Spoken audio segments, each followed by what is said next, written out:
What food to bring to the hunting camp? William Hovey Smith, 2013.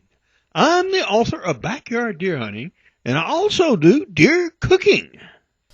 This is Hovey Smith, the backyard sportsman, and I just got back from hunt camp.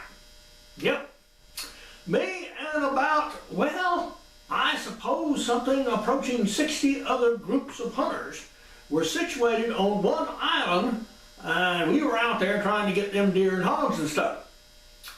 Well, I was a little bit disappointed, quite frankly, on what these folks were bringing to the island to cook.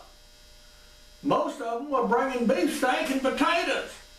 Well, there's nothing wrong with beefsteak and potatoes, but bringing beefsteak and potatoes to a hunt camp is just about like the Bay Island Fishermen Association in Baltimore serving chicken at their annual meeting. I mean, surely we can do a little better than beefsteak and potatoes in the hunt camp.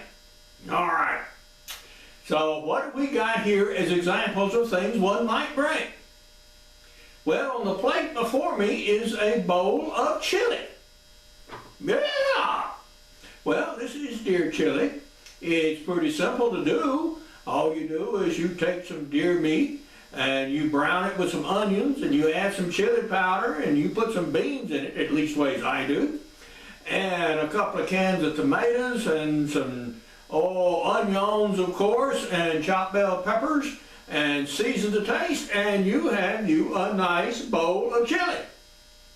And that always goes well in the hunt camp, particularly on a cold day. Yeah. Bring a gallon of that and you got a hit. Now we have some other things in the South that come along about deer hunting season. And among these are turnips. Well, turnips, of course, are sold in bunches, and you got a great big bunch like this, about this long, about yay big around, yeah. And you take it and you pull the leaves off, the tender leaves, and this is what you have here. And what I have this cooked with are the tenderloins from wild hog. Yeah.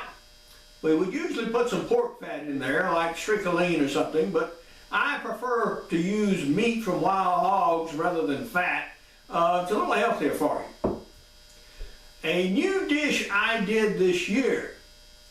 I've always been sort of reluctant to throw all these nice stems away from the turnip plant, because that's where a lot of the nutrients are in these long stems, plus the roots.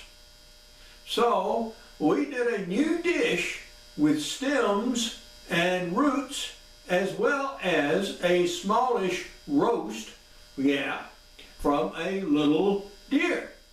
Very tender. And this we cook together.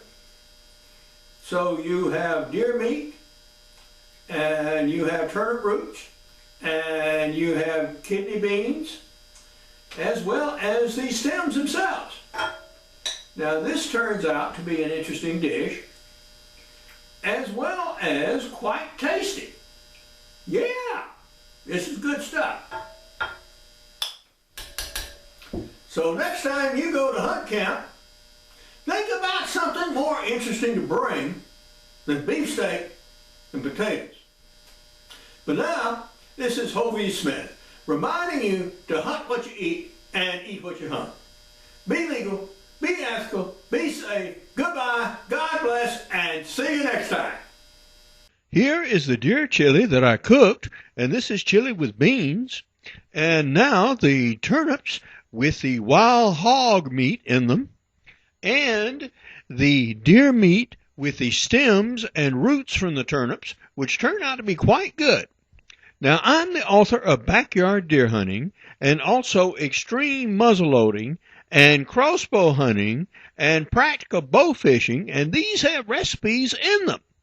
I'm also the author of an e-book series on muzzleloaders this year, and my latest is hunting big and small game with muzzleloading pistols. Now, you can find recipes for these dishes on my blog, and this is hoveysmith.wordpress.com, and I have many more in my books and videos. Now you can see these at www.hoveysmith.com. Good hunting and good eating from the outdoors. Goodbye and God bless.